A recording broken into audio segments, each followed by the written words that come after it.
Olá, gente, boa noite para todos, todas e todes. Eu sou Flávia Albaine, fundadora e coordenadora do projeto Juntos pela Inclusão Social, e hoje nós estamos aqui em mais uma live para falar de autismo, com um convidado super especial, que é o Dr. Flávio Henrique de Mello. Boa noite, Dr. Flávio. Boa noite, Eu doutora Flávia. Boa noite, Aline. Boa noite a todos que estão nos ouvindo aí. Muito obrigada pelo seu convite. Eu vou fazer rapidamente a audiodescrição da tela, a minha audiodescrição, depois eu passo para o Dr. Flávio fazer a dele. Nós estamos em uma tela da plataforma do YouTube, com fundo preto, e há 3 janelas. Na parte superior do lado direito está o Dr. Flávio, do lado esquerdo estou eu, e na parte inferior está a intérprete de Libras, que é a Aline. Eu sou uma mulher branca, de cabelo castanho claro. Estou com os cabelos molhados nesse momento, na altura do ombro. Uso um óculos transparente e meio tartarugado, um cordão com a letra F e uma blusa vermelha estampada. Apareço do busto para cima. A Aline, que está fazendo a comunicação em Libras, ela é uma mulher branca também, está com o cabelo preso, de blusa preta e atrás dela uma parede verde. E agora, doutor Flávio, por favor, nos brinde com a sua audiodescrição. Nem tanto quanto a habilidade da senhora, mas eu vou tentar fazer minha audiodescrição. Eu estou aqui num ambiente que o fundo da minha tela é ofuscada, né? E eu estou vestindo aqui um paletó preto, uma camisa azul escura, estou usando óculos,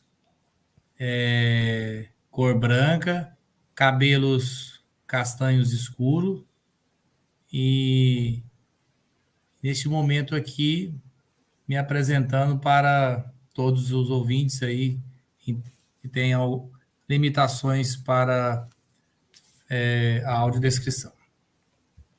Que bom, doutor. Então, hoje a gente está aqui para falar sobre o autismo, né? Porque no último sábado, dia 2 de abril, foi o Dia Mundial de Conscientização do Autismo. É um assunto que tem sido muito falado aqui no estado de Rondônia e no Brasil inteiro. O doutor Flávio, ele é juiz de direito aqui no estado de Rondônia. Ele é um ativista também, um ativista muito grande da causa das pessoas com deficiência aqui no estado, em especial das pessoas autistas. Está sempre aí promovendo também a educação em direitos, participando de eventos. E ele é pai de uma criança autista. E a primeira pergunta, doutor, que eu quero fazer é como foi essa questão da paternidade, né, quando o seu filho nasce e recebe o diagnóstico de autista. Como que foi essa aceitação, como que foi essa descoberta enquanto pai? Como pai, a gente é natural que você almeje, né, pela cultura contemporânea hoje, que o seu filho submeta ao padrão social. E quando nós descobrimos o diagnóstico do nosso filho, obviamente que há um impacto, né? Você sente ali naquele primeiro momento, né, aquela situação e se preocupa, né, com o futuro, né, e como é que ele vai se relacionar e vai caminhar com esse mundo hoje tanto não inclusivo, né? No entanto, nós tomamos uma decisão, não vivenciar o luto em si.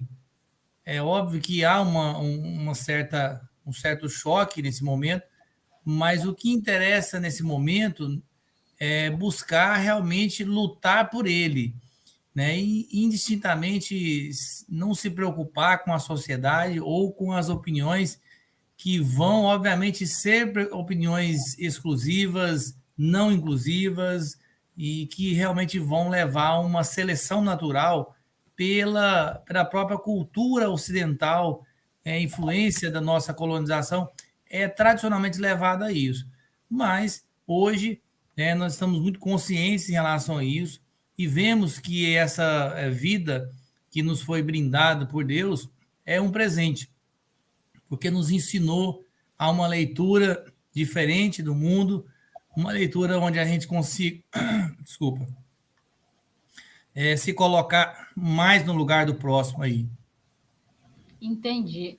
E quando você fala, desculpa, eu estou chamando de você já, quando você fala de decidimos não vivenciar o luto, porque alguns pais e mães, eles vivenciam esse luto, que luto é esse? Quando vem o diagnóstico. Sim, exatamente essa constatação, né, de que beira um choque, né, que a pessoa almeja ali um filho, né, como se ele tivesse que ser realmente dentro dos padrões que a sociedade desenha, né, para todo mundo ser. E nós decidimos não vivenciar isso porque nós acreditamos que a pessoa com deficiência, seja ela autista ou qualquer outra, elas têm que estar inseridas na sociedade como qualquer outra pessoa, guardadas as suas devidas proporções e limitações, e aprender a amar as pessoas como elas são. Certo dia já falei sobre isso, inclusive dentro da igreja, né, onde muitas vezes se não se tem essa visão também tão inclusiva, né? Se nós formos observar, Jesus, na sua época, foi um dos maiores exemplos de inclusão que se pode ter no mundo, porque ele só cuidou daqueles que eram discriminados pela sociedade, que são exatamente o que a sociedade hoje ainda está alijando. Então, assim, a gente resolveu encarar as coisas como elas devem ser, amá-lo como ele deve ser amado e buscar lutar pela vida dele, né, pela autonomia dele, pelo direito dele. Sem lamentar, né, acima de tudo, ter resiliência sobre as coisas, acima de tudo. Entendi. E quando você fala, resolvemos lutar pelos direitos dele, né, dessa exclusão social, o capacitismo, para quem não sabe, capacitismo é esse movimento de exclusão da pessoa com deficiência, tá, gente?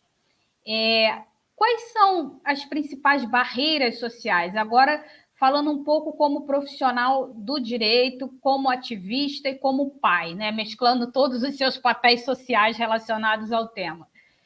Quais são as principais barreiras sociais que as pessoas autistas encontram hoje, né? Principalmente as crianças, os adolescentes, e também falando um pouco das barreiras que os familiares, que as pessoas que estão em torno também acabam encontrando, que é esse capacitismo reflexivo, né? O capacitismo direcionado não apenas à pessoa autista, mas também aos seus pais, aos seus irmãos, familiares, então todos aqueles que estão envolvidos no processo. Quais são essas principais barreiras que você enfrentou, que você acredita que existam na nossa sociedade na atualidade? Olha, certa vez, só pegando um gancho com a sua pergunta, eu estive em Ariquemes falando sobre o papel da família. A principal barreira que eu vejo, por experiência pessoal, não que eu vivencie isso, graças a Deus, as minhas famílias, digo minhas, né, contando as famílias também da minha esposa, nós temos uma aceitação e uma empatia muito grande. Mas nem sempre isso acontece. Muitas vezes, dentro da própria casa, há uma divergência ali entre o casal, há uma divergência entre os membros da família de um lado e do outro, e isso acaba realmente não contribuindo para a estabilização da pessoa. E aí, quando você vai para o mundo externo aí, né, para a sociedade, aí você começa. O primeiro contato que a criança tem com o mundo externo é onde? É a escola, né? Depois o mercado de trabalho. E assim vai. Quando ela sai de uma sociedade, de uma comunidade familiar que ela respeita isso, ela cuida disso, ela vai chegar lá mais preparada. Quando ela chega na escola, ela vai enfrentar escolas, às vezes, que vão reconhecer isso, né, vão tratá-la de forma inclusiva, e há escolas que não vão observar isso. Ela vai enfrentar isso entre os coleguinhas, né, que vão ver que ele brinca diferente, e de repente, às vezes, ele tem algumas alterações comportamentais que muitas vezes não são compreendidas por uma leitura correta, e quando digo leitura correta, é entender que aquilo não é uma birra, mas é uma crise, vamos dizer assim, que ele está por não saber lidar ou não saber responder a determinado tipo de situação. E aí a falta de compreensão que as pessoas muitas vezes até têm hoje. Hoje se tem um conhecimento muito bom sobre a questão dos direitos da pessoa com deficiência, do pessoal autista, mas ainda não se compreende, ou às vezes não se quer compreender, como que é ser realmente uma pessoa autista, ou como é ter alguém na sua família assim. O que você vivencia, como é que é o dia a dia, como que é a sua rotina, né? Como que você lida com as situações do dia a dia. Então, essas dificuldades é que são os grandes desafios realmente do momento. E aí você, né, para buscar isso, você vai para os tratamentos. Nos tratamentos você encontra outras barreiras de limitação de terapias, tipos de terapia, por aí vai. Então, assim, dentro do trabalho, ele vai chegar no trabalho dele, ele vai ser visto como uma pessoa que precisa de uma necessidade ou não. Então, tudo isso tem que ser revisto, né? Toda a sociedade tem que realmente ver essas pessoas e reconhecê-las como sujeitos de direitos. E não querer que essas pessoas passem a adequar um modelo social que já não é mais o modelo ideal. Aí está o X da questão, né? E até aproveitando a sua fala, o que você falou é exatamente o modelo de deficiência que a gente adota na atualidade, que é o modelo social de deficiência, né? Em superação ao modelo médico, ou reabilitador, que é o modelo médico com aquela ideia equivocada de que a pessoa com deficiência é que tinha que se normalizar para poder estar na sociedade. Hoje, com o modelo social, gente, já é a sociedade, o problema não é da pessoa, o problema é da sociedade. Então, compete à sociedade superar as barreiras, eliminar as barreiras para a plena inclusão da pessoa com deficiência, inclusive da pessoa autista. Então, hoje vigora aí, tanto em âmbito nacional, né, pela Lei Brasileira de Inclusão, ou Estatuto da Pessoa com Deficiência, como em âmbito internacional, pela Convenção Internacional dos Direitos das Pessoas com Deficiência, incorporada pelo Brasil com status constitucional, esse modelo, né, de que o problema é social, não é da pessoa. E o doutor Flávio falou agora de algumas barreiras, e você falou da questão da família, né, e da questão da educação, que na sua fala falou, né, como um todo, mas foram 2 pontos na sua fala que me chamaram bastante atenção. Você acha que ainda há famílias com dificuldade de aceitação, ou que os parentes próximos, às vezes os tios, avós, eles ainda não conseguem entender isso? Falta ainda uma estrutura familiar? O que acontece na família? Falta uma assistência social ali presente, informação? Como é essa questão da família, mais detalhadamente? Eu posso dizer com absoluta certeza, por ver casos, né, verificar casos de pessoas próximas assim que passam por situações idênticas à minha, mas que, ao contrário da minha situação, não tem a mesma aceitação, né? Porque se a gente for avaliar como pai aqui, todo filho dá trabalho, né? Todo filho ele requer uma dedicação sua muito grande, né? E quando você tem um filho com alguma deficiência, seja ela qual for, você tem que se dedicar ainda mais. E o grande problema, doutora Flávia, é que as pessoas hoje, como tem que estar trabalhando e tem a necessidade, às vezes, de o casal trabalhar, as pessoas começaram a optar pela delegação da educação intrafamiliar. Aí, na minha opinião, houve a grande falência, porque Se eu, como pai, né, ou como mãe, se fosse, já tem uma dificuldade natural com o meu filho, né? Porque a gente é sempre um desafio, todos os dias você lidar com as situações que são acometidas. Imagina a pessoa que é contratada para vir cuidar do seu filho. Será que ela vai ter a mesma percepção, a mesma preparação que nós, como pai, não somos perfeitos, mas temos alguma preparação para lidar? Imagina essa pessoa que vem lá de uma região onde ela não sabe nem o que é isso, e nem como que é isso, como lida com isso, como que você lida com uma pessoa em crise, um autista em crise. Você grita com ele, você fala baixo, você levanta. Não existe. Os pais muitas vezes não têm essa preparação, né? E quanto menos a pessoa que é delegada. Aí você calcula o caos elevado ao quadrado. Daí as consequências são inevitáveis. Não tem como você imaginar que vai haver um avanço se você abre mão do seu papel. Você vende o seu direito, vamos dizer assim, de pai ou mãe em troca de uma necessidade. Ah, mas eu preciso trabalhar. Sim, mas às vezes nós temos que fazer opções na vida. A opção da minha família foi a família.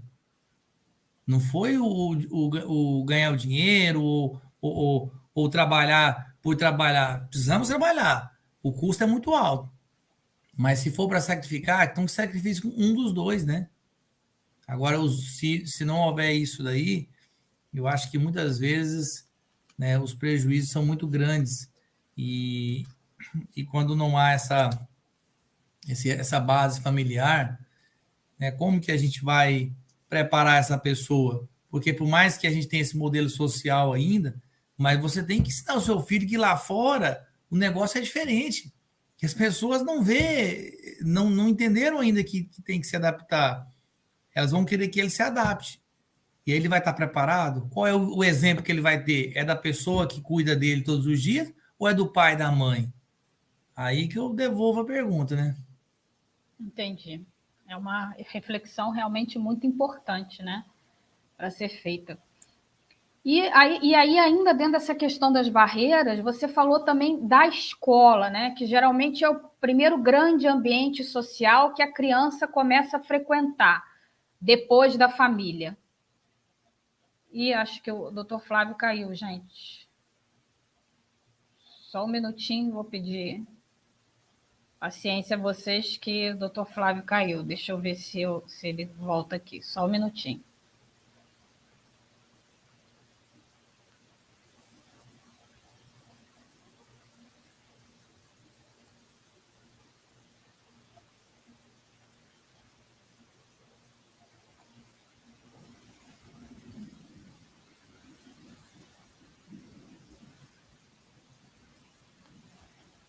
Voltou.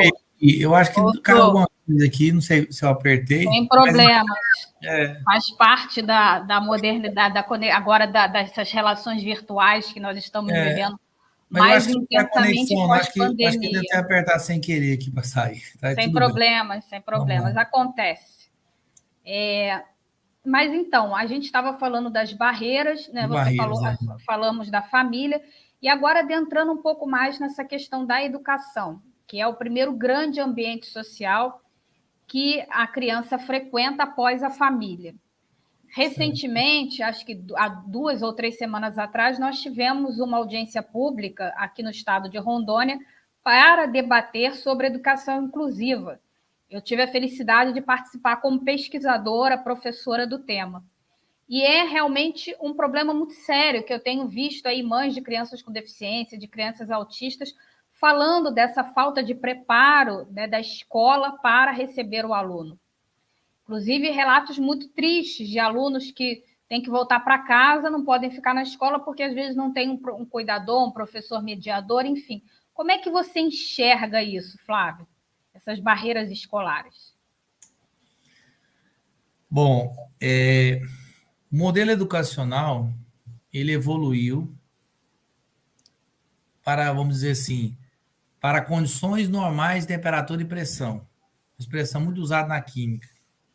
Significa dizer, em outras palavras, que a modernidade no ensino, na forma de transmissão dele, acompanhou, inclusive, em tempos de pandemia. Os desafios foram rompidos, superados pelas escolas, sejam públicas, sejam privadas. No entanto, as pessoas com deficiência, elas requerem um olhar diferente e elas não foram contempladas nem antes, nem durante a pandemia, muito menos após. Eu digo isso pelos casos, pelas situações que a gente acompanha. Claro que uma situação ou outra você vê um certo tratamento, uma certa mudança, não podemos ser injustos e dizer que não houve nenhum tipo de ação. Mas o planejamento educacional, eu até já escrevi um artigo sobre isso, Oh, que bacana. ele exige que você avalie as necessidades. Aliás, mudando aqui, avalia competências e habilidades. Se você tem alguma competência, mas não sabe como fazer, você não vai ter habilidade. Então, assim, a pessoa com deficiência, você tem que ver realmente ali qual é a competência que ela tem, e não no sentido de ser competente, né? Mas do que ela tem de potencial, o que ela sabe, o que ela conhece. Ela conhece o ABC, então você já pode trabalhar o quê? Sílabas, você pode soletrar, e por aí vai. Quais as habilidades você vai trabalhar para desenvolver essas competências? Então é por aí. E você não tem essa percepção, essa adaptação curricular. As escolas não se dispõem pelo custo elevado. Ao contrário das escolas públicas, que não tem para quem repassar o custo, porque o custo é do próprio Estado. Então, elas, por vezes, acabam fazendo algo até pela própria natureza do ensino aí.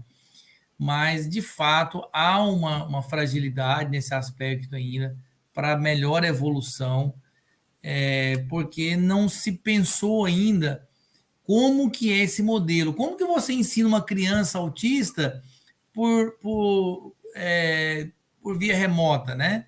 Você vai ensinar ela, ela se dispersa, ela prende, ela às vezes não prende atenção. Como que você lida com isso? Como que você segura ela, né? Numa sala de aula que você vai estar lá, de repente, com 10, 15 ali, mais 10, 15 na via remota. Então, assim, vai ter que ter alguém que vai se dedicar àquela pessoa, que é o professor mediador. Então, essa figura hoje, ela não é por vezes reconhecida, mas ela é necessária, porque ela é o elo de ligação entre o aluno com deficiência, o aluno autista, com o professor regente na sala de aula. Se a gente não tem esse cuidado, se a gente não tem essa percepção, a gente não conecta esse aluno com o que está sendo transmitido. Esse aluno fica à deriva. Então, assim, esse professor, ele e além de ser um direito, obviamente, do aluno, que não deve ser suportado por ele, mas sim pela escola, ele é como se fosse o cabo de rede da internet. Você tem a internet, mas se você não tiver o cabo de rede ali, você não vai conseguir conectar a sua página, ou seja, você não vai acessar aquele conhecimento. Então, se você tira esse cabo de rede, você vai ficar realmente prejudicado. E quando é que você vai poder dispensar esse professor mediador? Quando você tiver o Wi-Fi. O que é o Wi-Fi? É o livre acesso, né? Não tem nada, é o acesso sem como é que se diz? Sem barreiras? Sem barreiras, assim, porque o acesso pelo cabo, né, de rede é um acesso pela uma barreira física, por um instrumento que é o cabo de rede. O Wi-Fi é esse acesso livre. O aluno autista, por exemplo, quando ele tiver realmente com esse acesso ao Wi-Fi, ele realmente vai estar preparado. Mas até ele chegar nesse ponto aí, é preciso caminhar junto com ele, né? Mas não é na frente dele, não é atrás dele, é ao lado, né? Para ser aquele ponto de equilíbrio, né? Aquele ponto de conexão. Basicamente é isso. Não é alguém para fazer a tarefa, não é alguém para ensinar, porque o professor é que tem que ensinar, mas o mediador está ali para conectar, para poder realmente canalizar. Então, isso realmente é um ponto que ainda estamos ainda na contramão, ainda estamos na retaguarda, ainda não conseguimos avançar muito, né, em termos de educação. Se colocam, às vezes, profissionais que não são preparados e profissionais que não têm realmente capacidade de compreender o que é lidar com essas pessoas com deficiência. Como que lidar? Porque é muito fácil você lidar com alguém quando ele toma um remedinho dele, certo? Ele tomou um remedinho dele, ele está lá tranquilo. É muito fácil, né? É igual você ter um filho, meu filho é muito bom, né? Aí a pessoa pega ali só no momento que ele não está com a fralda suja.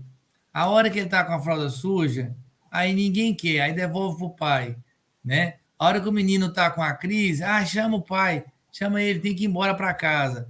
Não, a escola tem que resolver a crise ali dentro. Não é chamando o pai ou a mãe para resolver a crise, né? A escola tem que ter essa preparação aí e qualificação de todos os profissionais que estão envolvidos nessa educação inclusiva. Muito bom. Realmente, a minha opinião como pesquisadora é que a gente tem já uma legislação, óbvio que a legislação sempre pode melhorar, mas o que falta é efetividade prática dessa legislação, né?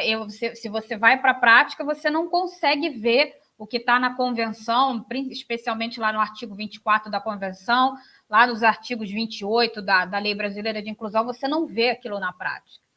Então, é um desafio muito grande. E sem educação, não há transformação social profunda e duradoura. A educação é a base, né? Então, é muito importante essa reflexão.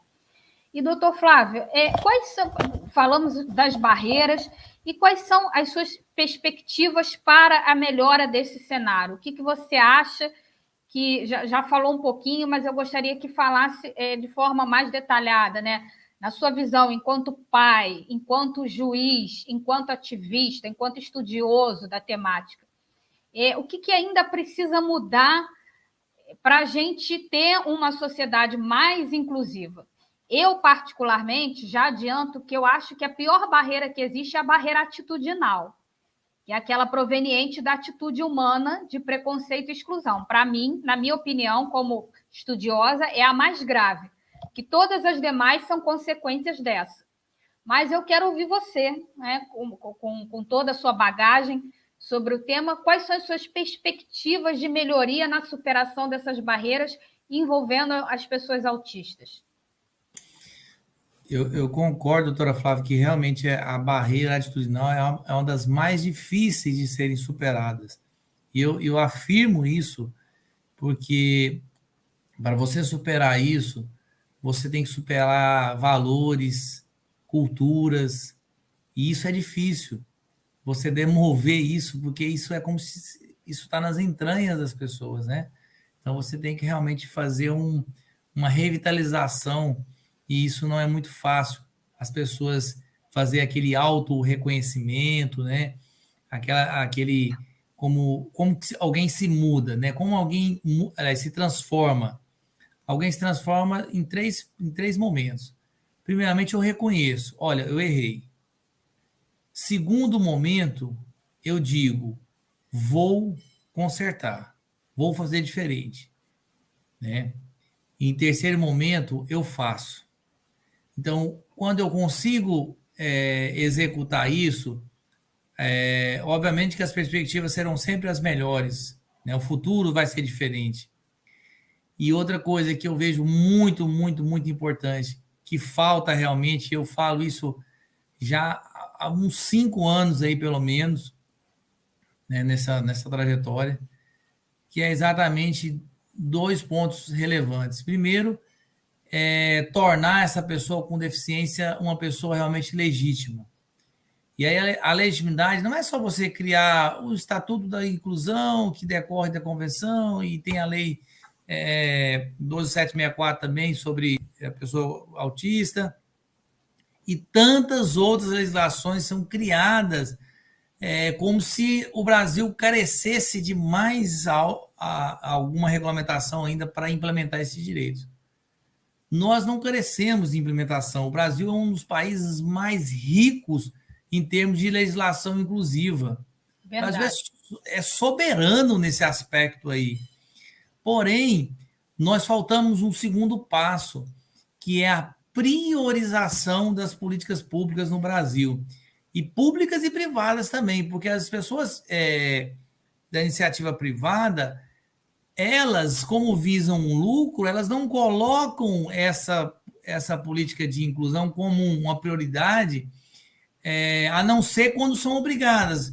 Olha, eu vou contratar as pessoas com deficiência porque tem uma cota, então se eu não contratar, vai ter uma fiscalização, e aí eu vou sofrer uma sanção do Estado por conta disso, então eu vou contratar. Então, assim, aí não é inclusão. Isso não é inclusão, fazer contratar porque você está sendo obrigado, porque você. Então, assim, você não mudou, não mudou a barreira continua lá. O dia que a lei cair, ou seja, o dia que ela for revogada, ele demite a pessoa. E assim, essa mudança cultural realmente, quando ela não acontece pelo amor, ela vai ter que acontecer pela dor.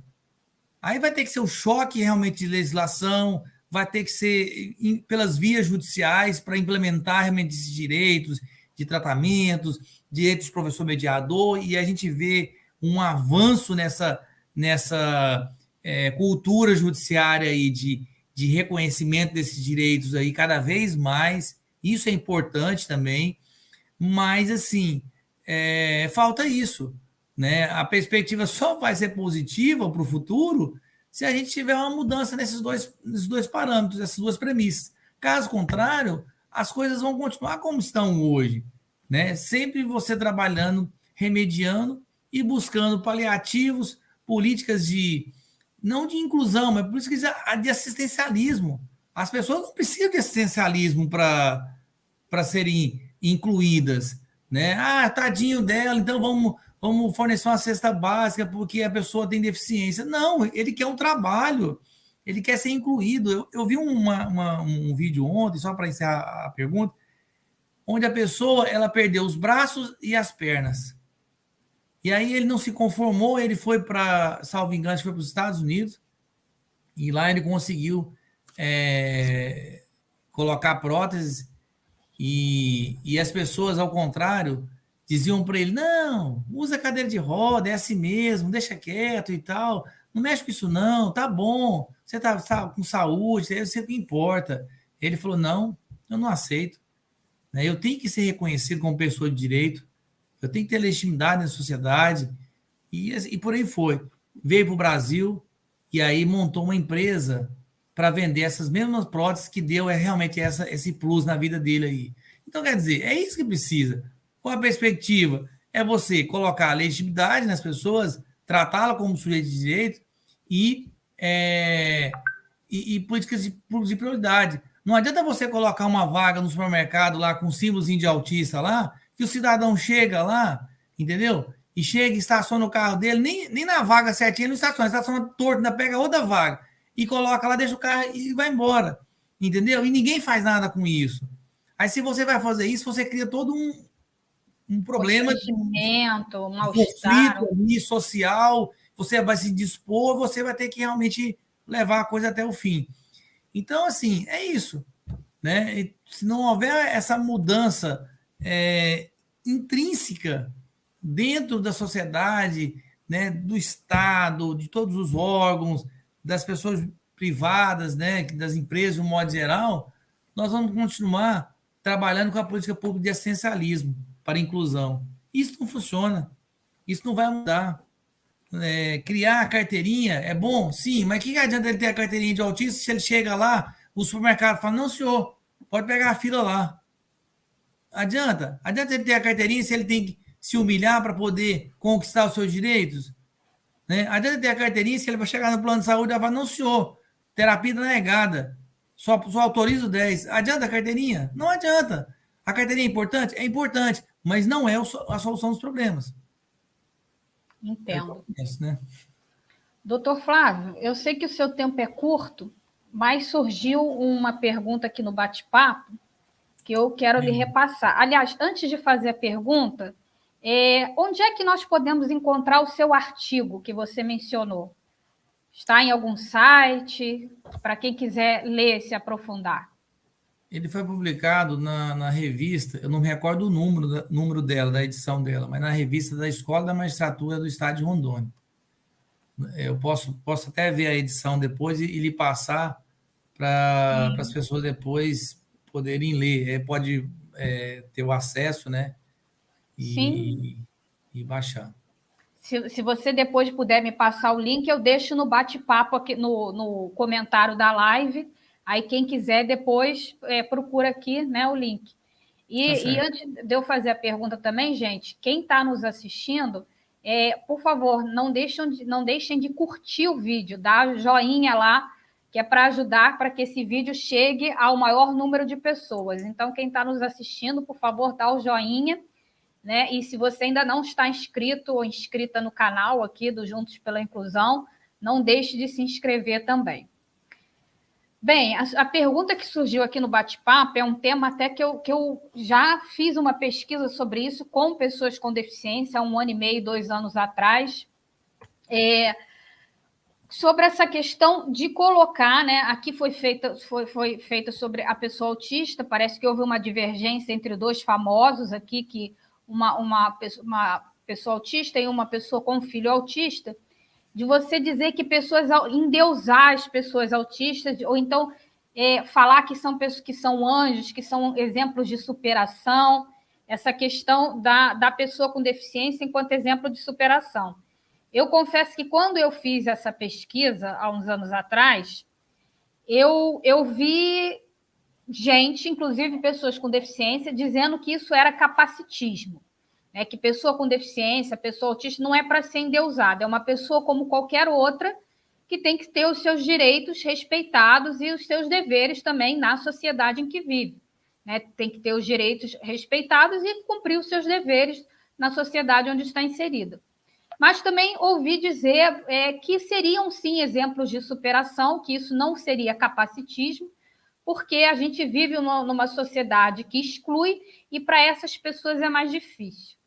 Em relação às pessoas autistas, o que você acha sobre isso, essa colocação de colocar a pessoa autista como um anjo, ou então endeusar, ou então o exemplo de superação? Que surgiu aqui no bate-papo, por isso que eu estou lhe passando a pergunta. Eu vejo a seguinte forma, e isso ainda tem outros pontos ainda em cima desse contexto, de colocar o autista é super inteligente, o autista é isso, é aquilo outro, assim, realmente cria todo esse contexto aí de endeusamento, de glamour e tal. Eu vejo o seguinte, o autista, ele é uma pessoa, né, que tem um transtorno de neurodesenvolvimento, ele tem limitações, mas não deve ser tratado de forma endeusada ou glorificado, porque isso vai trazer um destaque para ele que ele não vai se reconhecer nas pessoas. Ele vai achar que aquela promoção para ele é para compensar uma deficiência que o Estado e as instituições, ou seja, a sociedade tem. É como você compensar, meu filho, o papai não pode ficar com você, então eu vou te dar um presente, tá? Então eu pago o meu amor com um presente. É mais ou menos isso. Né? Então, assim, isso não funciona. Ou você dá o amor, ou você não, ou você dá o amor e o presente juntos. Aí funciona. Agora, se você trocar o amor pelo presente, qual é o valor que você vai criar no seu filho? Né? Que as coisas são compradas. Aí eu compro o amor, eu compro o casamento, eu compro o filho. Não, isso não é realmente uma realidade, né? Não é essa o espelho ideal para as pessoas realmente buscarem a inclusão. Então, quando não há isso daí, eu penso que está muito mais querendo compensar. Óbvio que não estou querendo dizer que não deva ser dado o tratamento, né, como estabelece o princípio da igualdade, tratar diferentemente os desiguais na medida da sua desigualdade. Sim, devemos tratar, porém, não colocando aquilo como se fosse a descoberta de um 23º, 50º planeta. Ou seja, não é a descoberta de um planeta, né? Alguém nascer com um autismo não pode ser visto como um acontecimento, uma terceira guerra mundial, né? Uma conquista da Copa do Mundo, não, né? Tem que ser visto como uma pessoa que precisa, né? Ser reconhecida, precisa ser cuidada, precisa ser é, alimentada de amor e ser colocada para estar no meio de todo mundo, brincar quando for criança, trabalhar quando for adulto e assim por diante, ter uma vida o mais natural possível. Não, nem vou usar a palavra normal, porque para mim isso soa pejorativo e preconceituoso. Quem que é normal, né? Normal é uma coisa muito relativa, se você dizer. Mas, assim, o mais natural. A naturalidade é o quê? É ele conseguir fazer tudo que todo mundo faz, né? Da forma dele, no tempo dele, no momento dele. Assim, penso que estaremos realmente tratando o autista como ele realmente deve ser tratado. Entendo. É que esse feeling, né, eu não convivo na minha vida pessoal com uma pessoa autista. Convivo assim por conta do meu ativismo e aí acabo conhecendo crianças e me interesso e quero conviver, mas na minha vida pessoal não. E eu confesso, doutor Flávio, que às vezes eu tenho um receio, né, de como que é esse feeling, como que eu vou tratar ali, porque eu não quero endeusar, mas eu também não quero ser preconceituosa exclusiva e excluir aquela pessoa. Então, esse feeling, eu acredito que outras pessoas também no trato com uma pessoa autista possam ter essa dúvida, essa insegurança no trato, né? Trata normal como outra pessoa. Se tiver num filho, se tiver que dar uma bronca, né? Fez besteira, dá uma bronca, fez sem endeusamento. O caminho é mais ou menos esse? Exatamente assim, você não pode deixar. Eu tenho 3 filhos, então assim, eu não vou deixar de disciplinar ele, de colocar os limites. Olha, não pode e tal. Ó, se fizer isso, vai perder aquilo, né? Então assim, a educação ela não muda. Assim, a base, o valor que eu ensinar para um, eu vou ensinar para os outros. Não vai mudar, né? O que vai mudar é a recepção dele. Talvez algumas situações eu vou ter que firmar ali, dizer não e ponto. Por quê? Porque eu sei que às vezes há uma questão comportamental que ele vai exigir que eu às vezes deixe ele extravasar ou que eu entre na questão emocional dele para entender um pouco mais, que às vezes o outro que não tem ele consegue me dizer com mais naturalidade. Então, tá, você está sentindo isso, tá bom. O que está com essa situação talvez não consiga me dar esse retorno ali. Aí eu vou ter que usar outras ferramentas, mas é como se eu tivesse que usar outras habilidades, mas a competência é a mesma. Então eu vou ter que realmente colocar o limite. Talvez para um de uma maneira, para outro de outra, mas o limite tem que ser colocado. Não pode haver essa distinção. Né? É claro que tem casos e casos de autismo, né? Mas assim, pegando assim para crianças que têm uma cognição boa, né, que compreende ou que tem principalmente que são mais verbais, né? Tudo isso é um pouco mais tranquilo de ser feito. Mas crianças que não são verbais ou que tem muita colalia ou que tem muitas situações que alteram, né, a compreensão dela, tudo isso é mais difícil de ser colocado em prática, né? Entendo. Doutor Flávio, eu quero agradecer imensamente. Eu sei que a sua rotina é muito corrida, né, por conta da sua vida profissional e pessoal. Então, eu quero agradecer imensamente a sua disponibilidade de estar aqui hoje, essa noite, conversando aqui com a gente no projeto Juntos pela Inclusão. Já tem gente no bate-papo reclamando que a live está falando assim, mas já vai acabar, quero mais. Então, já fica o gostinho de quero mais para uma próxima oportunidade, hein? Já sai intimado, entre aspas, no bom sentido, para uma próxima oportunidade onde a gente possa continuar esta conversa e conversar sobre outros assuntos também relacionados ao autismo e ao universo da pessoa com deficiência. E deixo você fazer suas considerações finais, como pai, como juiz, como ativista. Qual é o recado final que você gostaria de deixar para o público que está nos assistindo? Bom, primeiramente, como pai, o meu recado que eu posso dar para você que é pai ou você que é mãe é: trate o seu filho com amor. O amor inclui tudo, né? O amor de Cristo, né? Aquele exemplo de Cristo mostra como nós devemos tratar as pessoas com deficiência ou sem deficiência. Cristo não fez essa distinção. Se você busca essa empatia, se coloca no lugar dele, se você realmente faz essa situação ser a diferença na vida dele, momentos de qualidade, com certeza o resultado vai ser diferente a favor essa dele. situação ser a diferença na vida dele. Como juiz, eu posso dizer que todo o nosso sistema jurídico hoje, ele é muito vasto, muito rico e suficiente para assegurar os direitos da pessoa com deficiência.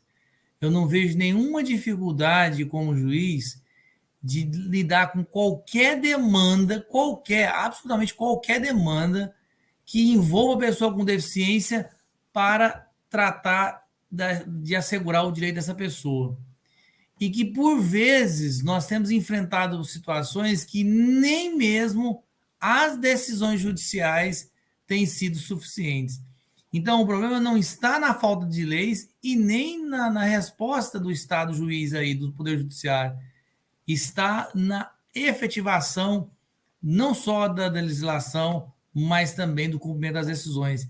Então, existe toda uma resistência nesse cumprimento e uma dificuldade que vem se criando para subverter realmente a ordem, né? Hoje, os valores e a ordem das coisas estão realmente na contramão de toda e qualquer situação que impera em decorrência da lei. Então, não deixe de buscar a sua condição pessoal devidamente reconhecida, né? Vá atrás, se oriente, né? Busque realmente ali pessoas que têm informações para lhe dar o caminho adequado, né? Que com certeza você vai ter um caminho árduo, mas é um caminho muitas vezes necessário para você buscar esse reconhecimento aí. E dizer à doutora Flávia aí, a Aline, a Ana Paula, enfim, a todos aí, agradecer a doutora Flávia aí pelo convite, né, pela oportunidade de estar junto nesse momento aqui falando nesse mês e também por alusão ao dia 2 de abril, que é um dia mundial em comemoração ao autismo, que não é por acaso, né, que essa data do mês de abril foi considerada como uma data para reconhecimento dessa pessoa com autismo. Então, obrigado mais uma vez. Estarei sempre à disposição para falar sobre o assunto em qualquer momento, né, a não ser que haja realmente uma incompatibilidade de agendas ou de compromissos pessoais aí, mas sempre que possível vou me colocar à disposição para ser realmente alguém que possa estar ajudando, né, e buscando garantir que essas pessoas tenham uma vida um pouco mais abrandadas, assim, né, mais suave, né? A vida precisa ser mais suave para essas pessoas, porque o fardo é muito pesado no dia a dia. Obrigado e até a próxima. Muito obrigada, doutor Flávio, muito obrigada, Aline, Ana Paula, que está nos ajudando nos bastidores. Muito obrigada às pessoas que estão nos assistindo. Nos ajudem a divulgar essa live. Ela vai ficar salva aqui no YouTube, então repassem para frente, que levar informação é importante para a conscientização e para a educação social.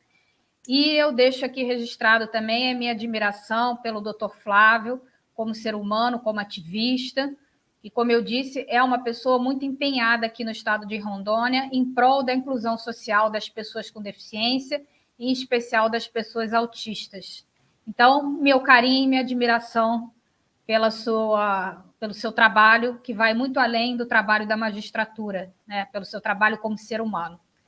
Gente, nós vamos finalizar a live. Muito obrigada. Desejo uma excelente semana para todos, todas e todes. E um grande beijo no coração de vocês. Tchau, tchau. Até mais.